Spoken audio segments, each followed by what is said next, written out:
I'm Major Brenda Owens, 34 years old, U.S. Air Force.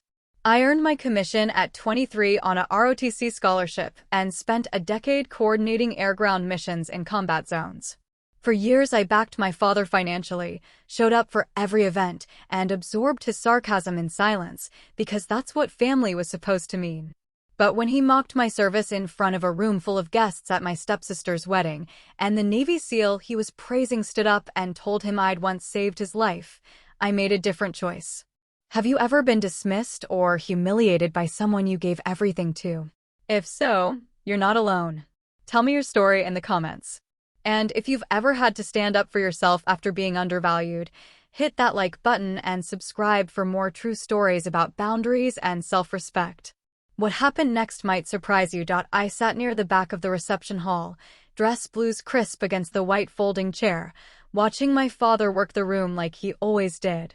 Richard Owens had that gift, the kind of charisma that made strangers feel like old friends within minutes. He moved between tables with a wine glass in one hand and a story ready on his lips, his retired contractor swagger still intact at 63. The string lights overhead cast everything in that warm, forgiving glow that makes wedding receptions feel like they exist outside of real time. My stepsister Jessica looked beautiful up at the head table, her hand resting on her new husband's arm. Lieutenant Commander Drew Mason sat beside her with the kind of quiet presence I recognized immediately, not shy, just economical with his energy. Navy SEAL. You could tell from the way he tracked the room without seeming to, the way he held himself like he was ready to move in any direction at any moment. He was probably 36, maybe 37, with the weathered look of someone who'd spent serious time in the sun and the dark both. I'd been back stateside for 3 months after my rotation in Helmand Province.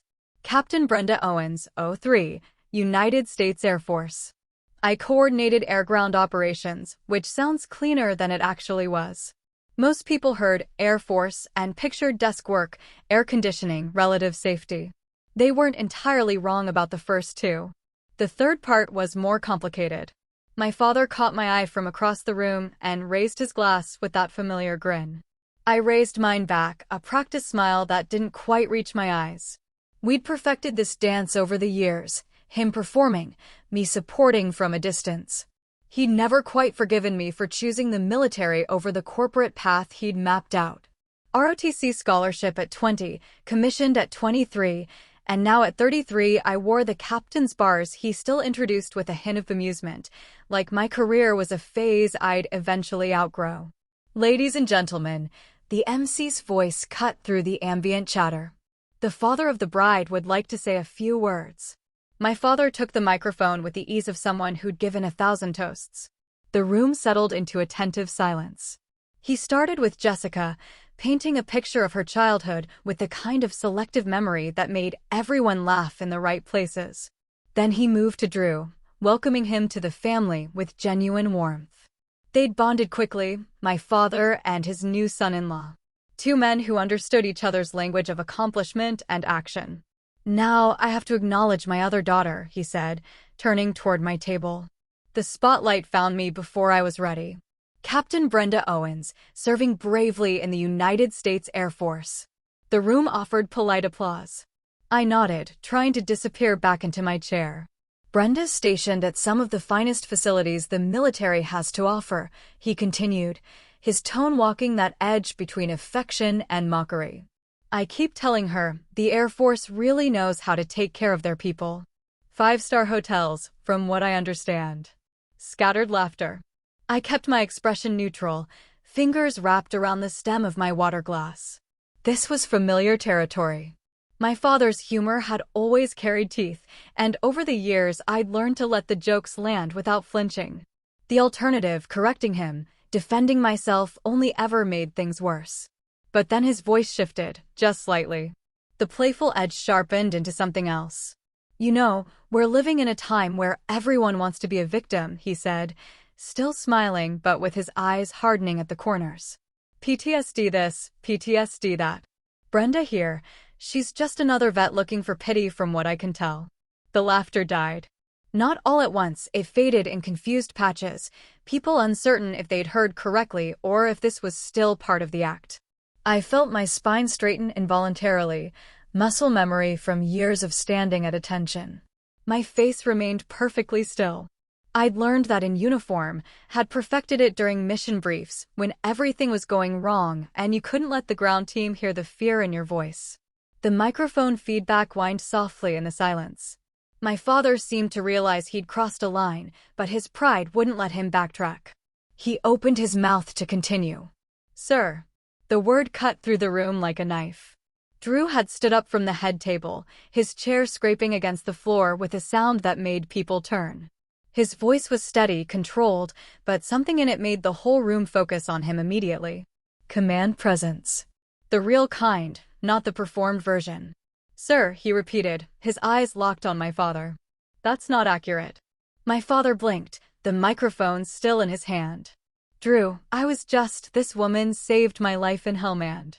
The words landed like ordnance. Complete silence followed them. My father's hand went slack and the microphone slipped from his fingers, hitting the carpeted floor with a muffled thud. The feedback screamed for a moment before someone killed the sound system.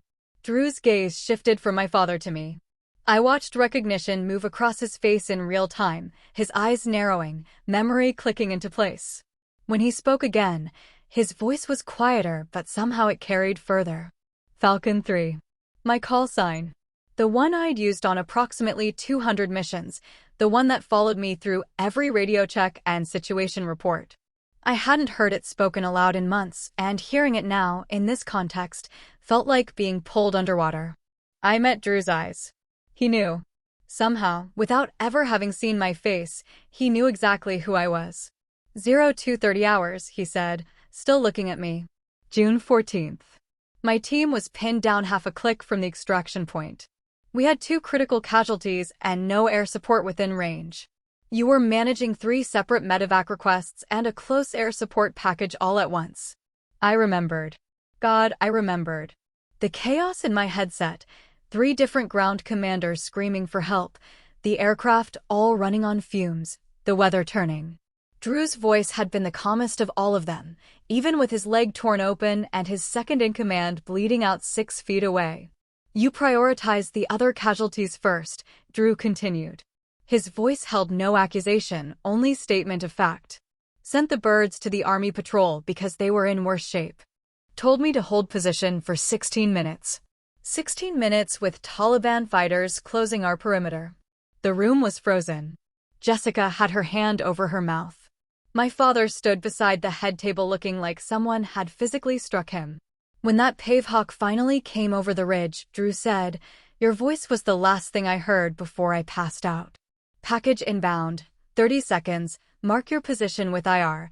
You guided them in through a dust storm with 0 visibility. Everyone on my team went home because of you."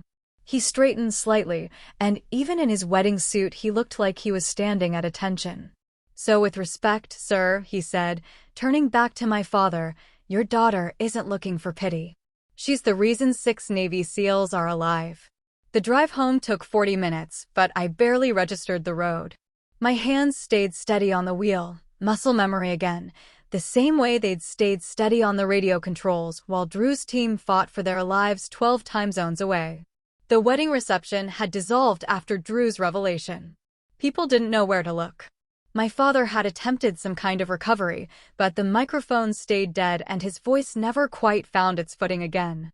Jessica had caught me before I left, her eyes brimming with tears I didn't know how to handle. "Brenda, I had no idea. Drew never talks about deployment. I didn't know it was you." I'd hugged her because that's what you do at weddings, told her congratulations again, and excused myself before the questions could start. Before my father could corner me with whatever combination of apology and justification he was preparing. My apartment felt exactly as I'd left it 4 hours earlier, clean, minimal, a place where I slept and stored my uniforms, but didn't quite live. I hung up my dress blues with the same precision I'd learned at officer training school 12 years ago. Every ribbon in its proper place, every crease aligned. The Bronze Star with Valor device sat third from the top, right below my Air Force Commendation Medal. I'd received it 9 months ago in a brief ceremony at Bagram. My father hadn't asked about it.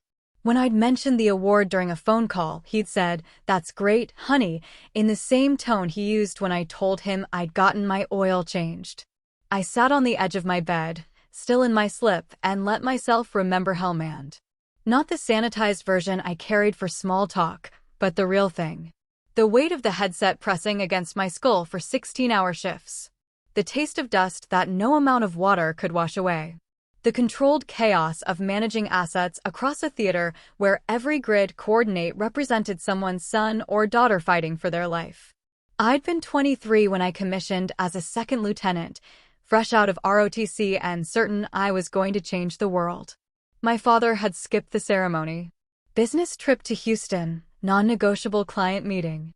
My mother had come, divorced from him by then, and she'd pinned on my butter bars with hands that shook slightly. She died of cancer 2 years later, never having seen me make first lieutenant. By 26, I wore the railroad tracks of a captain.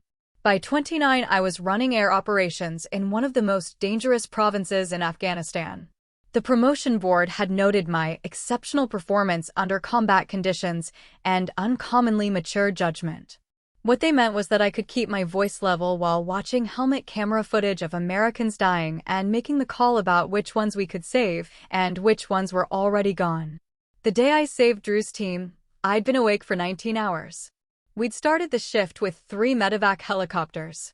One had gone down to mechanical failure around 0800 hours. The second was on a run to Kandahar with a Marine who'd lost both legs. That left one bird to cover approximately 8,000 square kilometers of active combat operations. When Drew's call came in, I'd already denied 2 lower priority requests. A soldier with a gunshot wound to the shoulder who could hold position. An Afghan interpreter with shrapnel wounds who was conscious and talking. Both survivable if they waited. Both desperately needed help. Then I heard Drew's voice, clipped and professional even through the sound of gunfire. "Falcon 3. This is Viper 6. 2 urgent surgical, 1 routine. We're combat ineffective and taking fire from 3 positions. Combat ineffective. Military speak for, we can't fight anymore, we can't move, and we're going to die here if you don't help us." I'd had to make the call. The Army patrol with the spinal injury went first, completely paralyzed soldier being dragged through a kill zone by his squad. Then an Air Force combat controller who'd been hit in the chest and was drowning in his own blood. Both missions took the helicopter beyond its scheduled return time, pushed it past safety margins on fuel. Drew's team waited. 16 minutes that must have felt like hours while I coordinated the bird's approach, cleared a route through the air corridor, got close air support to suppress the Taliban positions just long enough for the extraction. 16 minutes, I said aloud to my empty apartment. 16 minutes during which Lieutenant Commander Drew Mason had held pressure on his medic's arterial bleed with one hand while returning fire with the other, his own femur fractured and his blood pressure dropping. He'd said Roger when I told him he'd have to wait. Not argued, not pleaded, just Roger and then radio silence except for position updates. That's how I knew he was good at his job. The ones who were good at their jobs trusted that everyone else was good at theirs. I'd gotten him out. Gotten all of them out. The Pavehawk had landed in a brownout dust storm so thick the pilots were flying on instruments and my voice alone, trusting the grid coordinates I fed them were accurate within meters. The crew chief had told me later that they'd found Drew unconscious in the bird, his hand still locked around his medic's wrist, applying pressure even after he'd passed out from blood loss. My father had called me 3 times during that deployment. Once to ask if I could help his buddy's son get into the Air Force Academy, I couldn't. Once to tell me about a business deal that had gone south, I'd listened politely. Once to inform me he was dating Jessica's mother, and would I please be nice about it, I had been. He'd never asked what I did during those long stretches of silence. Never asked why I sometimes didn't return his emails for weeks. When I came home after that rotation, thin and hollow-eyed and carrying something in my chest that felt like broken glass, he'd taken me to dinner and spent 2 hours talking about his new consulting contracts. "At least you're done pretending to be a hero," he'd said over dessert, smiling like it was a joke we both understood. I'd smiled back and said nothing.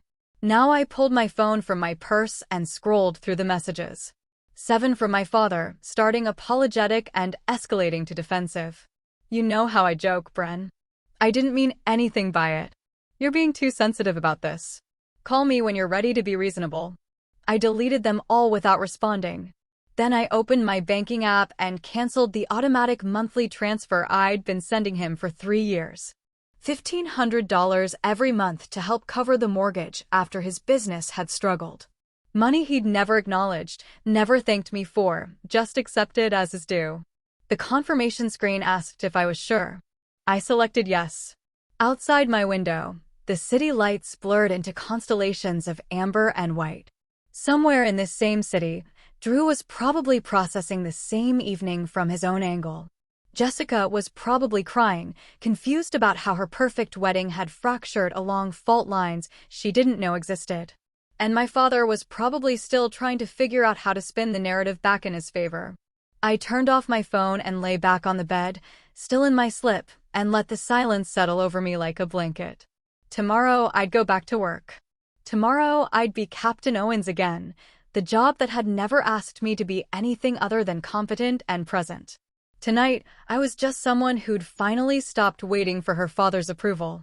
I joined ROTC my sophomore year of college because I needed the scholarship money and because something in me responded to the structure. My father had laughed when I told him, actually laughed, and said, "Brenda, you realize they're going to make you run everywhere, right?"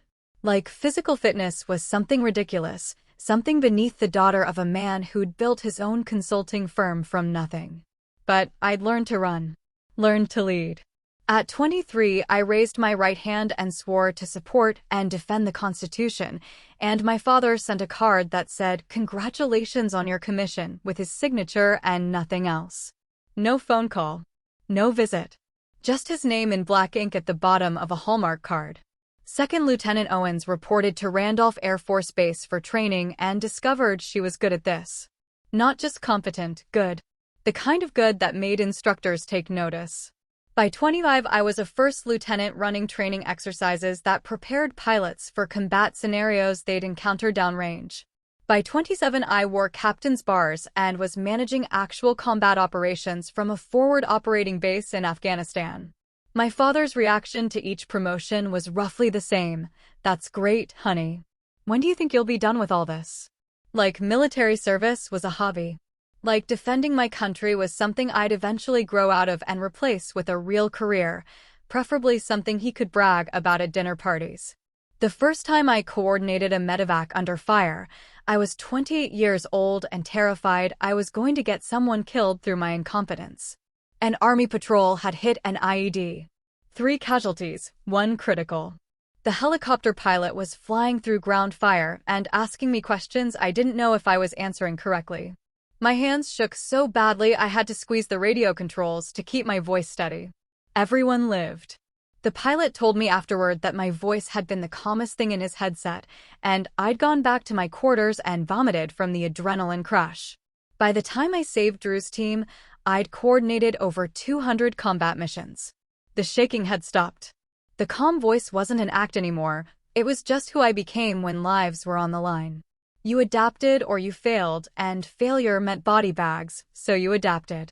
Helmand Province in June was hell with sand in it.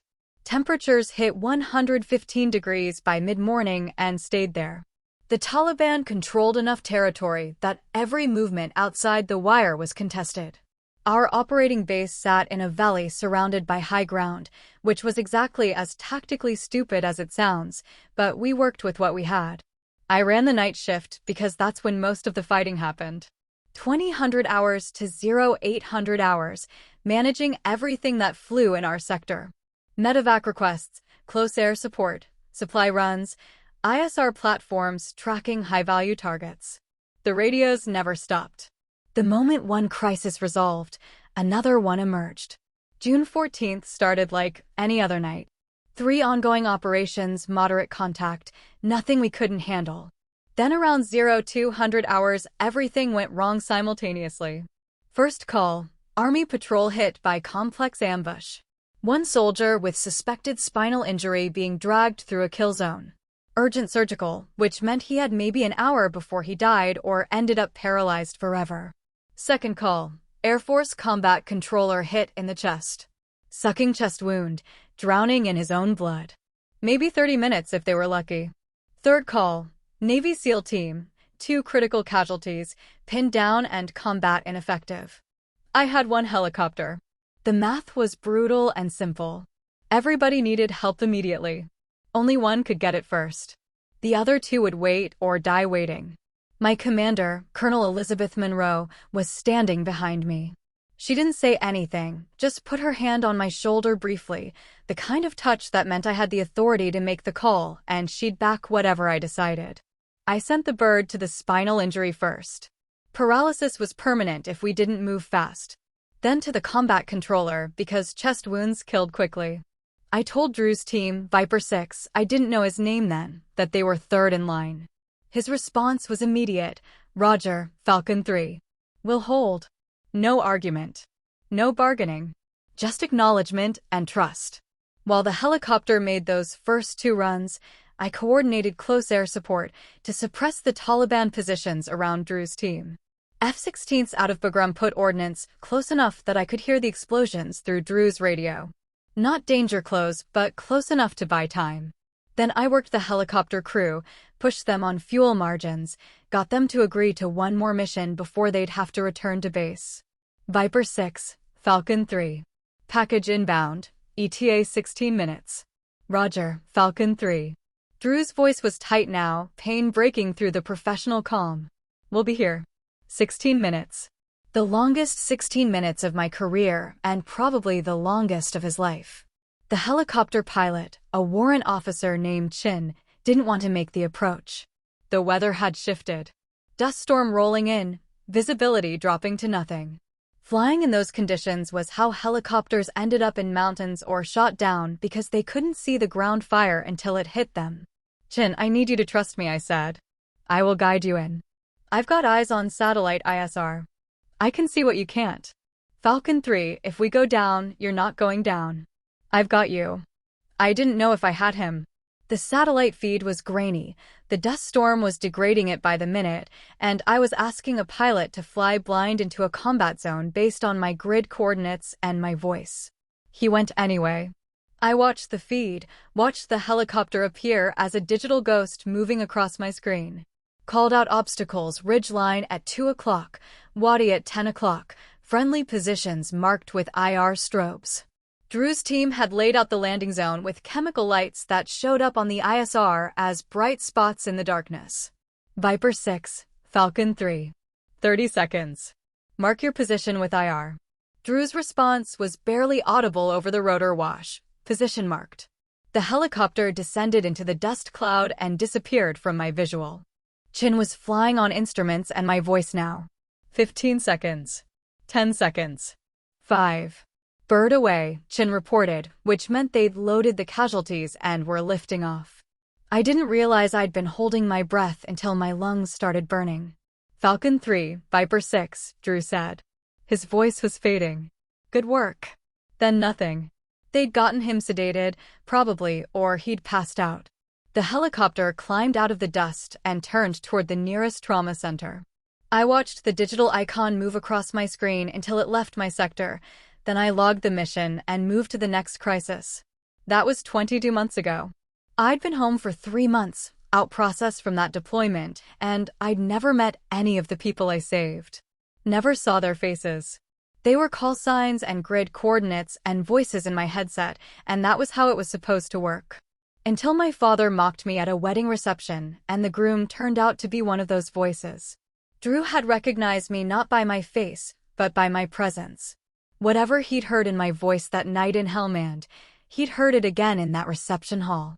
The same calm, the same certainty, the same woman who'd told him to hold position for 16 minutes while she saved 2 other teams first.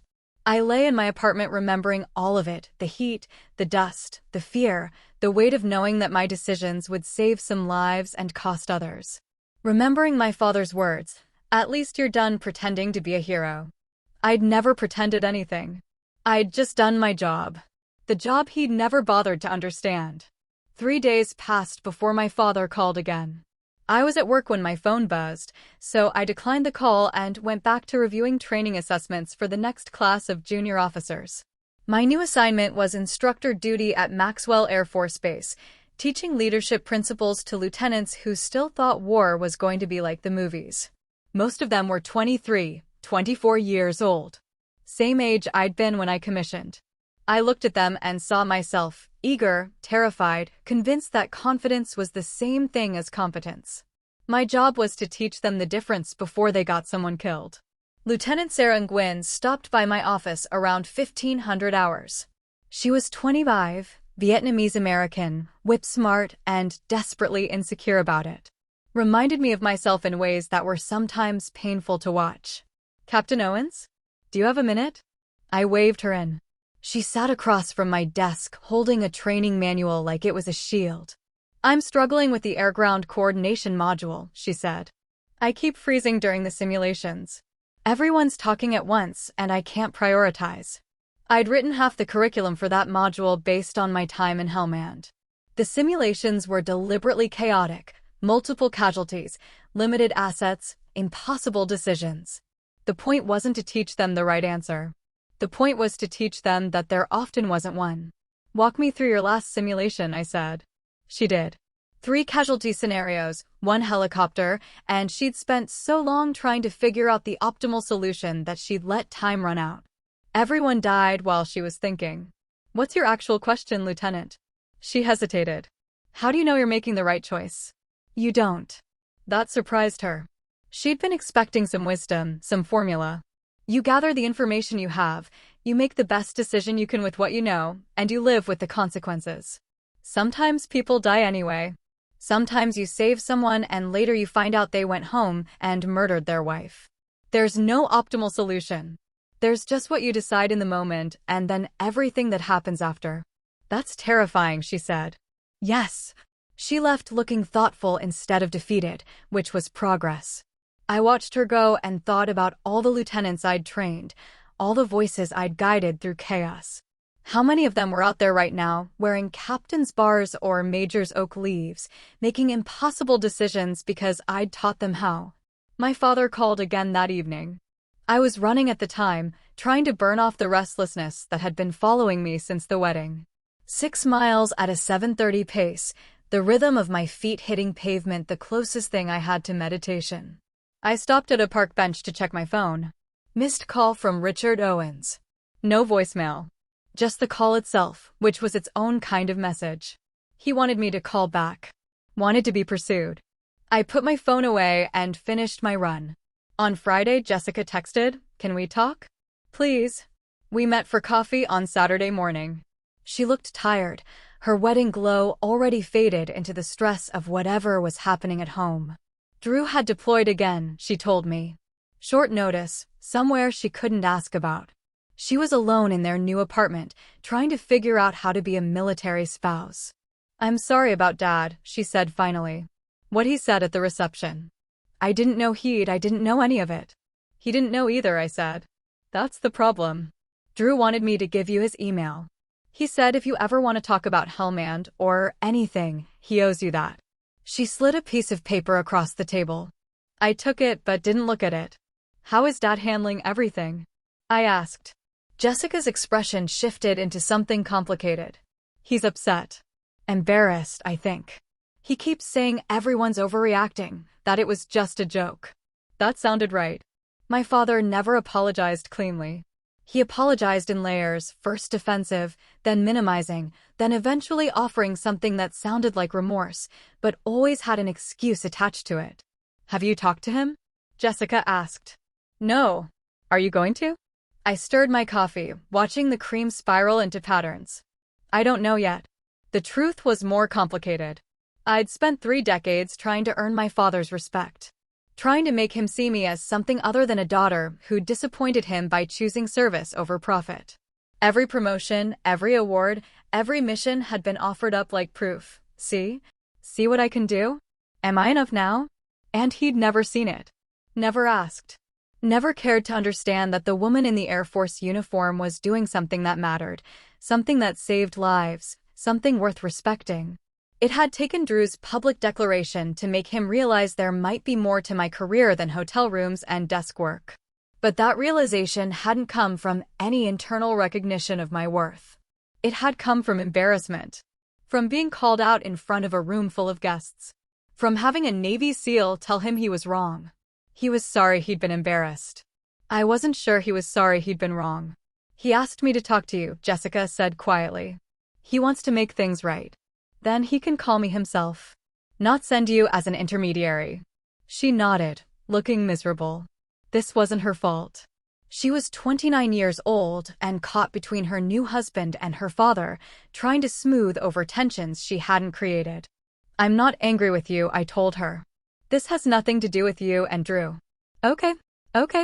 We finished our coffee talking about safer things, her new job, the apartment she and Drew were fixing up, whether she wanted to get a dog.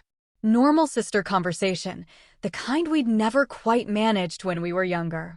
Our parents' marriage had been brief and bitter, the divorce finalizing when I was 19 and she was 15. We'd been thrust into each other's lives and then separated before we could figure out how to be siblings. Maybe there was something salvageable there. Maybe we could build something real without our father's dysfunction coloring every interaction. When I got home, I opened my laptop and stared at Drew's email address. He'd written it himself in neat block letters. lcdr.mason@navy.mil. I started typing twice and deleted it both times. What did you say to someone who'd saved your career by defending you? Who'd given you something you'd been chasing your whole life, validation from your father, except it felt hollow now because it had required a witness. Finally I wrote, Lieutenant Commander Mason, thank you for your honesty at the reception. I'm glad you and your team made it home. Respectfully, Captain Brenda Owens. Professional. Clean. Nothing that required a response. He replied within an hour, Captain, the honor was mine. If you're ever near Virginia Beach, first beer's on me. The whole case, actually. Fair winds, Drew. I smiled despite myself. Then I closed my laptop and went back to the training assessments waiting on my desk. My father called again on Sunday. This time I answered. Brenda. His voice was careful. Thank you for picking up. What do you want, Dad? A pause. He wasn't used to me being direct. I'd always been the peacemaker, the one who smoothed things over and accepted his non-apologies with grace. I want to talk about what happened, he said. I think we should have dinner. Clear the air. I don't think that's necessary. Brenda, I'm your father, and I'm your daughter who you've spent my entire adult life dismissing. So no, I don't think dinner is necessary. I think we're exactly where we've always been. You just had to hear it from someone else first. I hung up before he could respond. My hands weren't shaking. My voice had been steady. I felt nothing except a strange, clean absence where obligation used to live. The promotion board met in August. I'd submitted my package for major 6 months earlier, back when I was still in Afghanistan and running on 4 hours of sleep and cold coffee. The Air Force promoted you on a combination of time in service, performance evaluations, and how badly they needed your particular skill set. I'd checked all the boxes. 28 months as a captain, top-tier evaluations from 3 different commanders, combat deployments, and a Bronze Star that suggested I was good under pressure. Still, you never knew until the results came through. The Air Force could decide you were valuable where you were and keep you there indefinitely. Or they could decide you were exactly what they needed in the next tier of leadership. Colonel Monroe called me into her office on a Tuesday afternoon. She was 51 years old, had been flying jets back when the Air Force still wasn't sure what to do with women in combat roles, and had exactly 0 patience for politics or inefficiency. Congratulations, Major Owens, she said, handing me the official letter. Oh, 4. Field Grade Officer. The rank where you stopped being a junior officer learning the ropes and became someone responsible for shaping policy and developing the next generation. Most people made major around 33, 34 years old. I'd just turned 34 last month. Thank you, ma'am. You earned it. She studied me for a moment. How are you doing? Monroe knew about the wedding reception. Not because I'd told her, but because Drew had sent a letter to my chain of command describing what happened in Helmand and requesting it be added to my service record. Professional courtesy from one officer to another, making sure my actions were properly documented. I'm fine, ma'am. Your father. Not relevant to my career, ma'am. She nodded slowly. Monroe had 3 daughters and an ex-husband who couldn't handle being married to a woman who outranked him. She understood complicated family dynamics. The board liked your training curriculum, she said. They want you to expand it. Develop a comprehensive air-ground coordination program for Maxwell. You'd be building something from scratch that'll shape how we prepare junior officers for the next decade. It was exactly the kind of assignment that made careers. High visibility, high impact, working directly with senior leadership. The kind of thing that positioned you for lieutenant colonel and eventually colonel if you played it right. I'm honored, ma'am. Don't be honored. Just do the work. I left her office with the promotion letter in my hand and a new assignment that meant I'd be staying at Maxwell for at least 3 more years. Stability. Purpose. A chance to pour everything I'd learned in Hellmand into making sure the next generation didn't have to learn it the same hard way. My father found out about the promotion through Jessica. She texted me that evening. Dad says congratulations on Major. He didn't call. Didn't text. Just sent word through my stepsister like we were feudal families communicating through envoys. I didn't respond. Lieutenant Nguyen bought me coffee a week later to congratulate me. She'd heard through the informal network that I was being promoted and that I'd be staying on as an instructor. I'm glad you're not leaving, she said. You're the only instructor who doesn't treat us like we're stupid for being nervous. Being nervous is fine. Being paralyzed by nerves gets people killed. She smiled. See? That's what I mean. Everyone else just tells us to be confident. You tell us the truth. The truth was harder than confidence. Confidence was something you performed. Truth was something you earned through failure and repetition until it became automatic. Until you could keep your voice level while watching people die and making decisions that would haunt you forever. I didn't say that. She'd figure it out on her own eventually. September brought new students and new responsibilities. As a major, I didn't just teach anymore. I designed curriculum, evaluated instructor performance, and sat in meetings where senior officers debated training philosophy like it was theology. The Air Force loved meetings.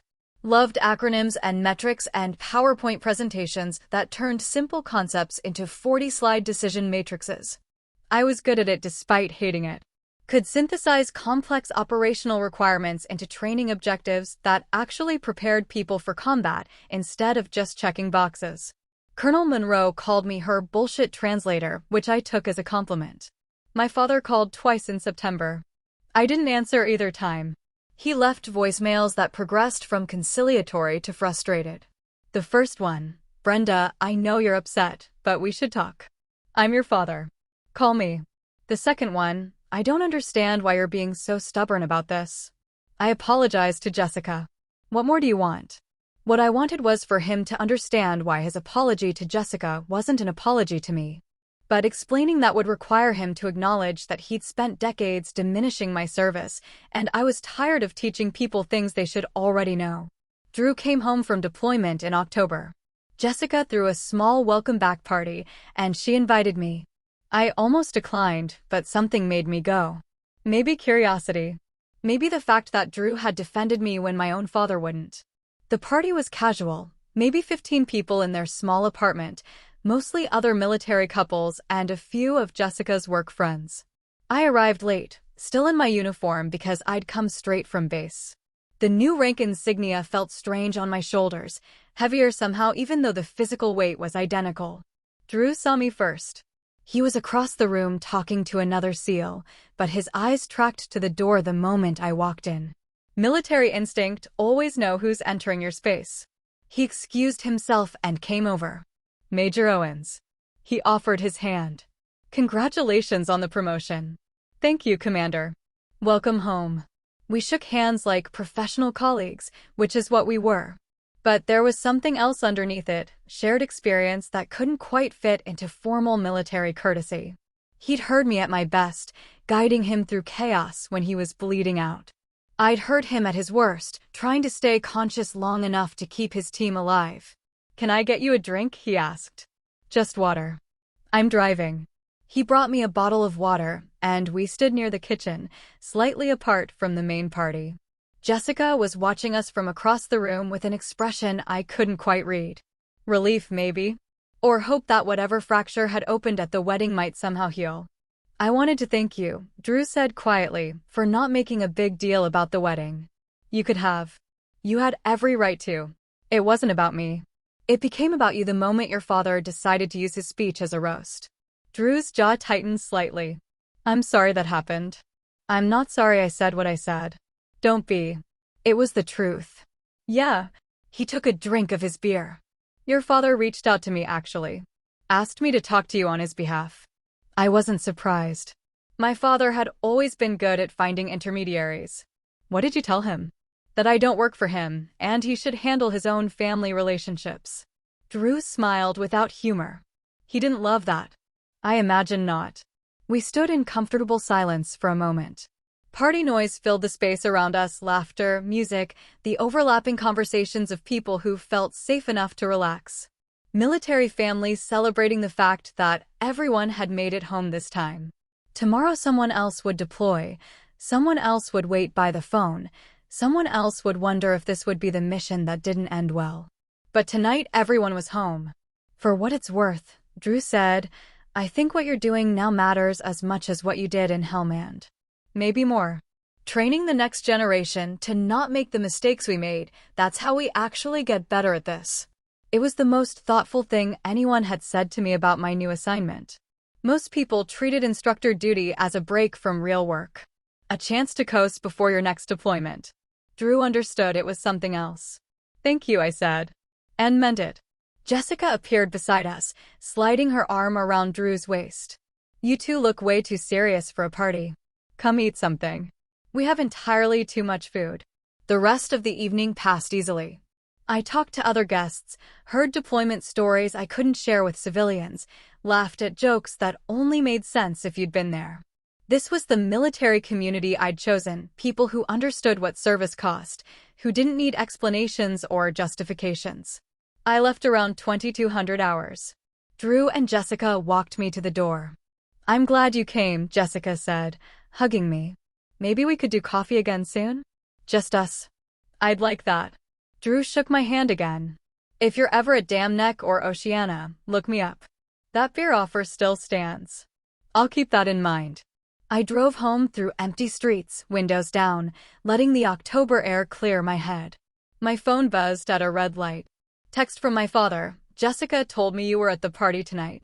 Glad you're spending time with family. We should talk soon." I deleted it without responding. When I got home, there was an envelope in my mailbox. Heavy paper, my father's handwriting on the front. No return address, which meant he'd either dropped it off himself or paid someone to deliver it. I carried it inside and set it on my kitchen counter, unopened. It sat there for 3 days. Every morning I'd see it while making coffee, and every morning I'd leave it sealed. Whatever he'd written, I wasn't ready to read it. Maybe I'd never be ready. On the 4th day, Colonel Monroe stopped me after a staff meeting. "Your father's been calling the base." I closed my eyes briefly. "Ma'am, I apologize, don't." I told him to stop or I'd have him flagged for harassment. "Just giving you a heads up that he's escalating." "Understood, ma'am." "Thank you." That evening, I finally opened the envelope. The letter was 2 pages, handwritten. My father's careful script, the penmanship he used for important documents and client correspondence. He started with an apology, a real one or close to it. Acknowledged that he dismissed my service. Admitted that Drew's revelation had forced him to confront things he'd been avoiding. Then it shifted into explanation. How hard it had been when I chose military over business. How scared he'd been every time I deployed. How he'd used humor to cope with fear, and somewhere along the way the humor had turned cruel. The last paragraph, "I'm proud of you, Brenda. I should have said that years ago. I should have asked what you did instead of assuming. I should have been a better father. I don't know if we can fix this, but I'd like to try."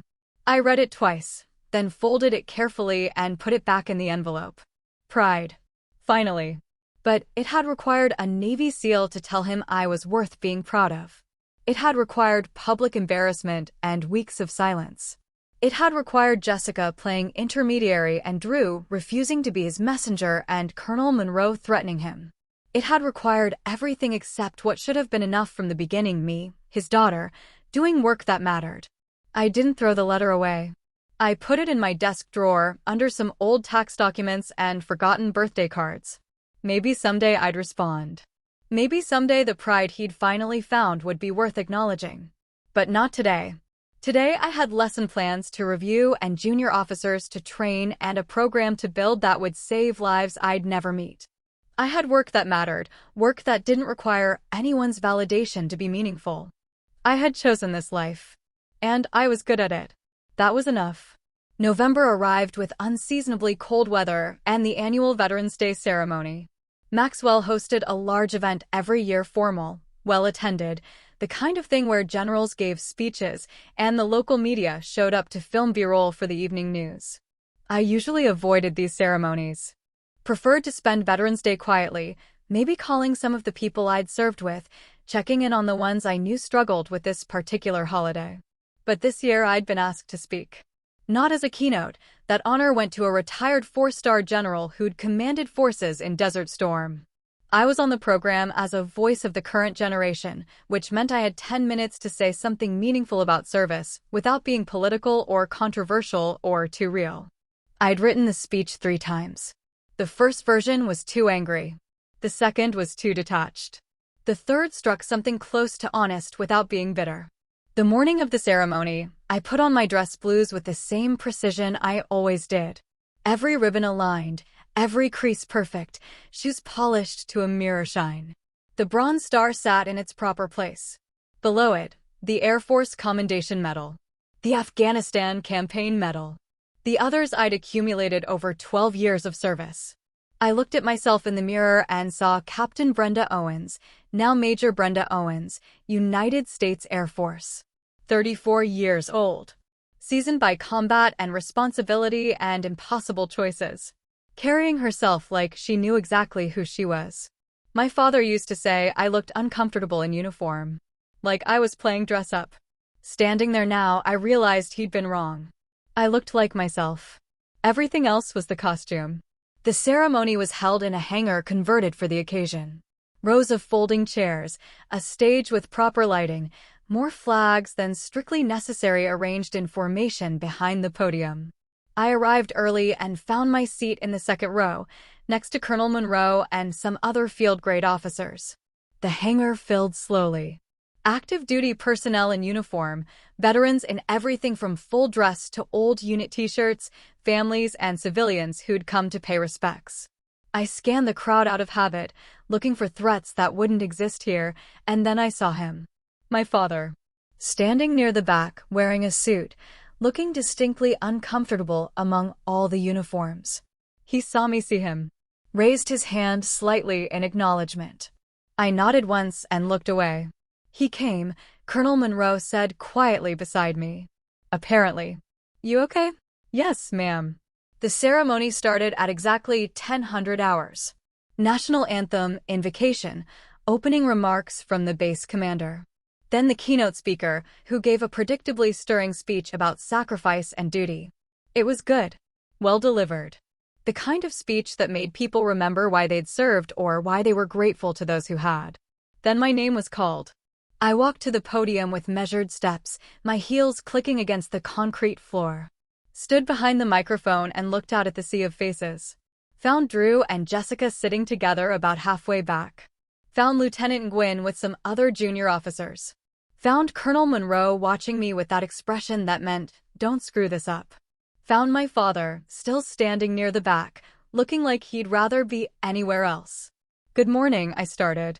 My voice came through the sound system clear and steady. My name is Major Brenda Owens. I've been serving in the United States Air Force for 12 years, and I'm honored to speak with you today about what service means. I didn't read from notes. I'd memorized the speech, but more than that, I'd lived it. When people thank me for my service, I usually don't know what to say. You're welcome feels presumptuous, like I did them a personal favor. It was my honor, sounds rehearsed. So usually I just say thank you back, because the truth is more complicated than gratitude allows. People shifted in their seats, paying attention now. The truth is that I didn't serve for strangers' appreciation. I served because I believed the work mattered. Because coordinating air support for troops under fire meant someone's son or daughter came home alive. Because training junior officers meant fewer mistakes in the field. Because service isn't about glory or recognition, it's about showing up every day and doing work that needs doing. I paused, letting that settle. Some of you here today have served. You know what I'm talking about. The long hours and the impossible decisions and the weight of knowing that your actions have consequences measured in lives. You know what it means to keep going when you're exhausted, scared, and wondering if anyone outside the military even understands what you're doing or why it matters. I could see heads nodding. Veterans recognizing their own experience. And some of you here today love someone who serves. You're the families who wait, who move every few years, who handle the home front alone during deployments. You know a different kind of service, the kind that doesn't wear a uniform but carries just as much weight. Jessica was crying. I hadn't intended that, but I kept going. What I want you to understand is this: service isn't heroic. It's just necessary. Someone has to stand post at 0300 hours. Someone has to make the hard calls. Someone has to train the next generation. We do it because it needs doing, and because we believe the work has meaning even when no one's watching. I found my father's face in the crowd. He was very still. Respect isn't something you demand. It's something you earn through consistency and competence and showing up when it matters. It's something you give to others who do the same, regardless of whether they wear a uniform or not. The best thing you can do for veterans isn't thank us. It's understand that we're just people who chose work that mattered, and then trust us to know what that work entailed. I wrapped up with the standard closing about honoring service members past and present, then stepped away from the podium. The applause was polite, appropriate. Not the standing ovation the keynote speaker had received, but I hadn't been going for applause. After the ceremony ended, people approached me. Veterans wanting to share their stories. Families thanking me. Junior officers asking questions about deployments. I handled each conversation with patience, present for each person even as I tracked my father's position in my peripheral vision. He waited until the crowd thinned, then approached carefully. Like he wasn't sure if I'd talk to him. Brenda. Dad. We stood facing each other, both of us uncertain. He looked older than I remembered. More gray in his hair, deeper lines around his eyes. Carrying his own weight. That was a good speech, he said finally. Thank you. I got your letter. The one you didn't send. Jessica told me you kept it. I stayed silent. I know I don't deserve another chance, he continued. I know I spent years not seeing you. Not seeing what you were doing or why it mattered. Drew made that pretty clear. This isn't about Drew. No. It's about me being a terrible father who was too proud to admit his daughter was better than him. That surprised me. My father didn't admit weakness easily. I'm not better than you, Dad. I'm just different. I chose different work. Work you never tried to understand. I was scared, he said quietly. Every time you deployed, I was terrified I'd get a phone call that you were dead. So I pretended it wasn't dangerous. Pretended you were sitting in air-conditioned offices pushing papers. Because if I acknowledged what you actually did, I'd have to acknowledge I might lose you. 12 years. 12 years of service, and he'd never said that. You did lose me, I said. Just not the way you were afraid of. He nodded slowly. I know. I don't know if we can fix this. Neither do I. But I'd like to try. Colonel Monroe appeared beside us, perfectly timed as always. Major Owens, the base commander would like a word when you have a moment. I nodded gratefully. Looked back at my father.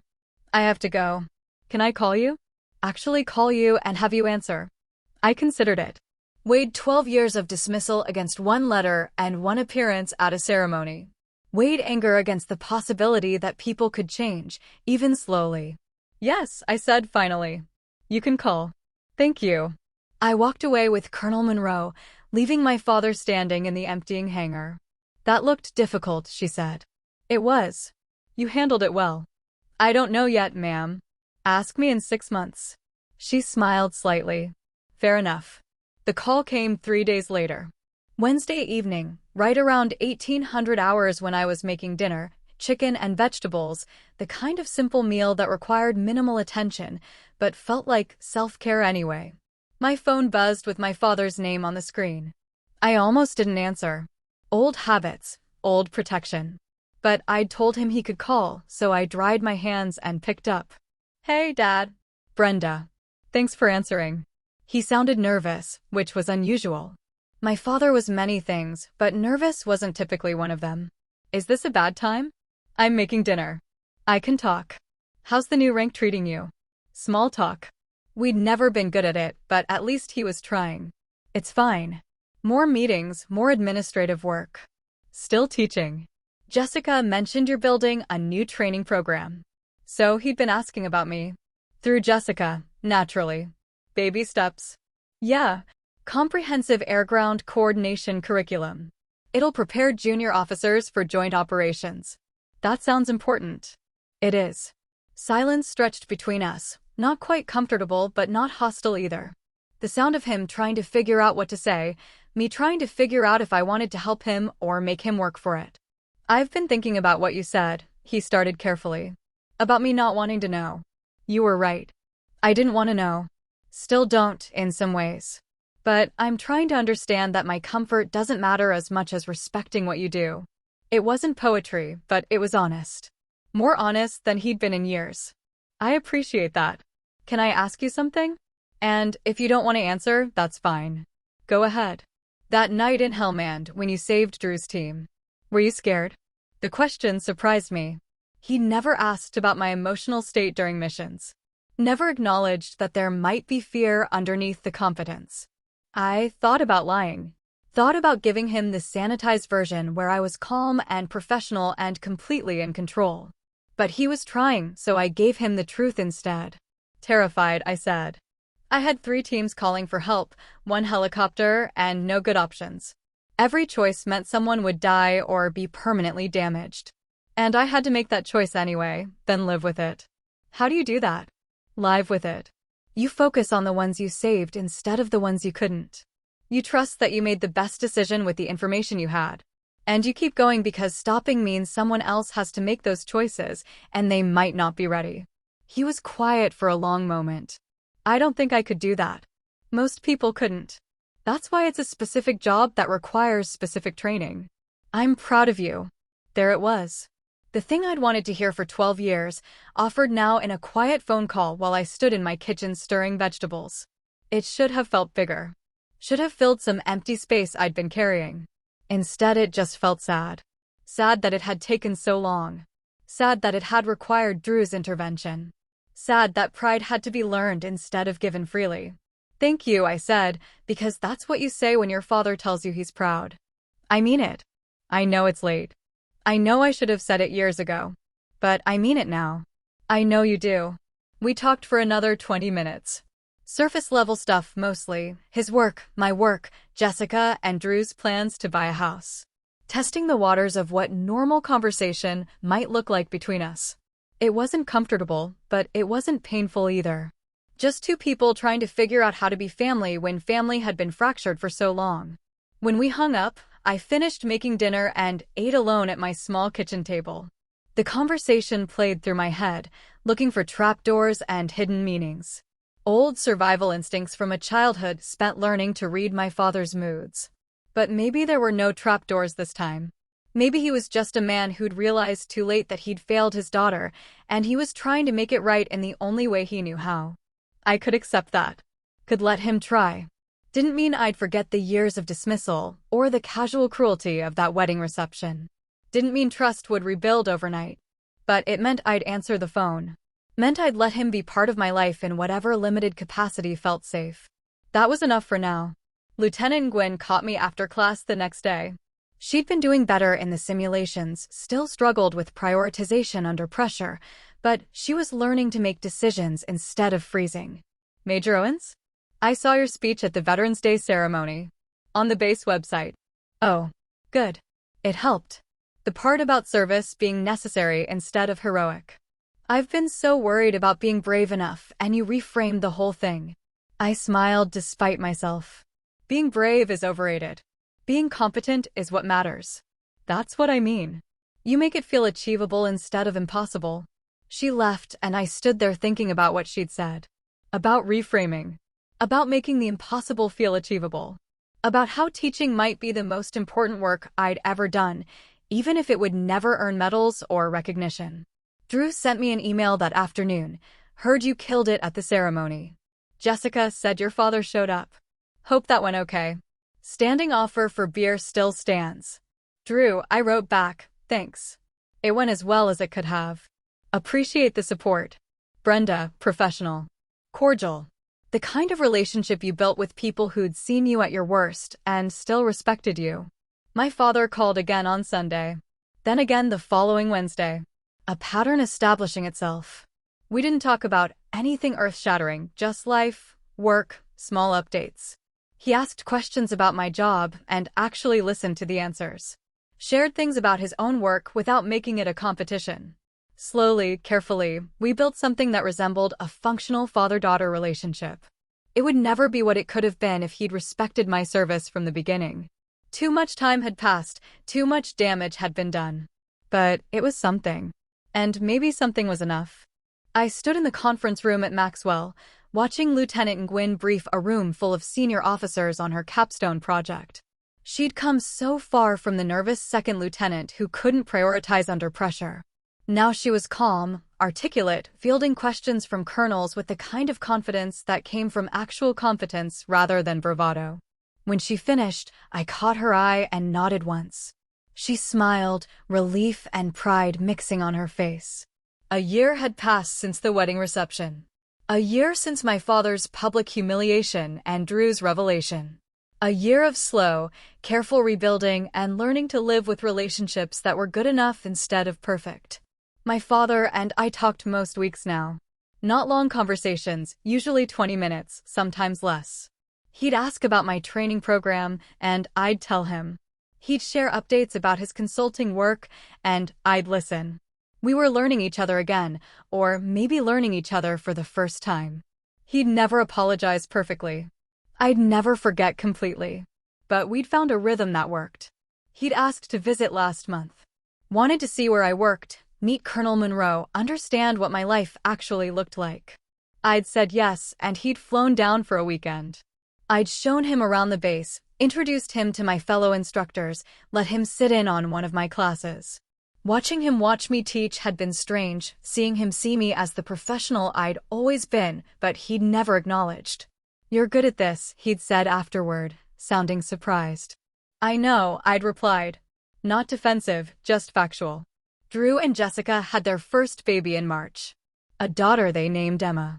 I'd visited them in Virginia Beach, held the tiny human who had Drew's eyes and Jessica's smile, and felt something unexpected, the sense of family expanding instead of fracturing. Drew and I had fallen into an easy friendship built on mutual respect and shared understanding. We didn't talk about Hellman much. Didn't need to.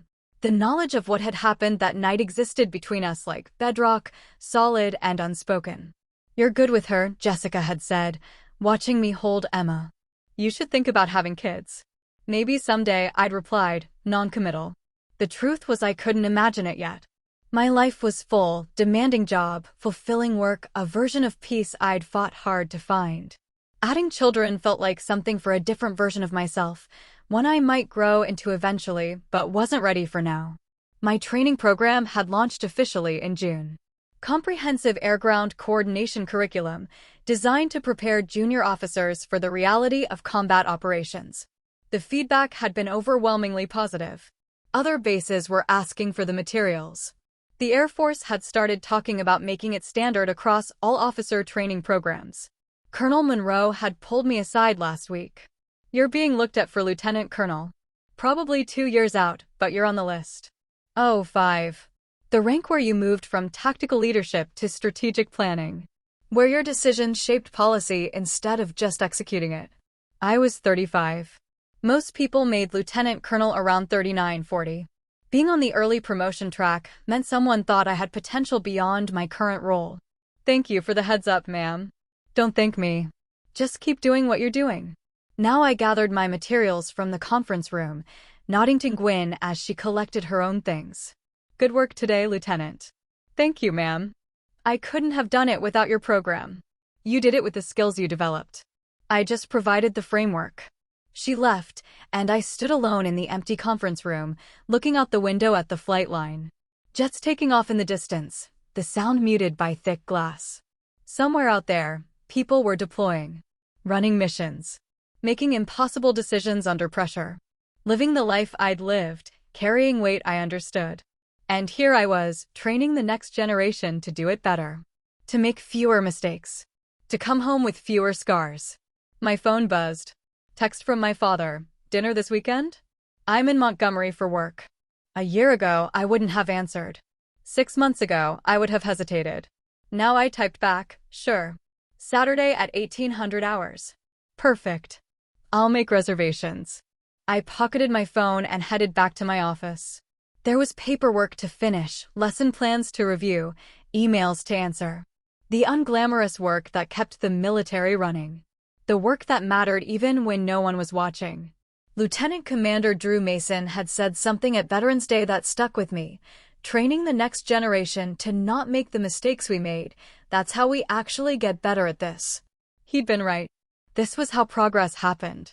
Not through individual heroics or dramatic moments, but through steady, patient work. Through showing up every day and doing the job well. Through passing on hard-won knowledge so the next person didn't have to learn it the same painful way. I thought about the woman I'd been a year ago. Sitting at that wedding reception, absorbing my father's mockery with practiced stillness. Carrying years of accumulated dismissal like weight in my chest. Waiting for validation that never came freely. That woman was gone. Or rather, she'd evolved into someone who didn't need external validation anymore. Who knew her worth independent of anyone else's recognition. Who could accept her father's belated pride without letting it fill spaces that had learned to exist without it. Respect wasn't given because of blood. It was earned and kept by how you carried yourself when no one else was watching.